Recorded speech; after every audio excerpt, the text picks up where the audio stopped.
এই দুনিয়ার মধ্যে নবীর যারা রাখাল বলে, শোনা নাও, তোমরা বুখার স্বর্গে বাস করো।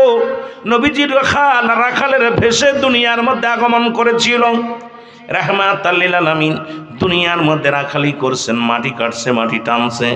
রাসূলুল্লাহ দুনিয়ার মধ্যে অনেক কষ্ট করেছে, যাতে করে আমার কোনো উম্মতিরা যদি দিন মজুরি হয়, যদি রাখাল হয়, যদি দুনিয়ার মধ্যে ভ্যান চালায়, রিক্সা চালায়, দিন মজুরি মেহনত করে, মাটি কাটে, মাটি টানে, সেজন্য কষ্ট না পায়। কারণ আমি নবী যারকে তোমরা অনুকরণ করবা, আমি নবী নিজেই রাখালির কাজ করেছি, আমি নবী নিজেই বকরি চড়াইছি, মেষ চড়াইছি, আমি নবী উম্মাতের কান্ডারি হয়ে এগুলো করলাম।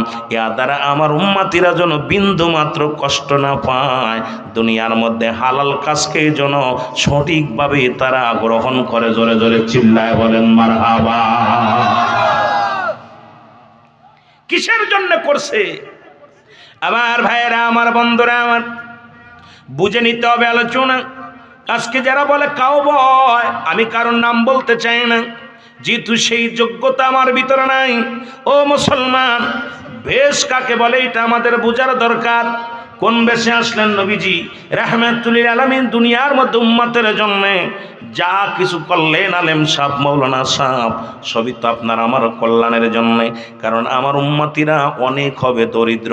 কারণ আল্লাহ তো নিজেই বলেন, কাসিম হাবিবুল্লাহ, দিন মজুরি মেহনতকারীরা হলো আল্লাহর বন্ধু। আল্লাহ কয় দিন মজুরিরা বন্ধু।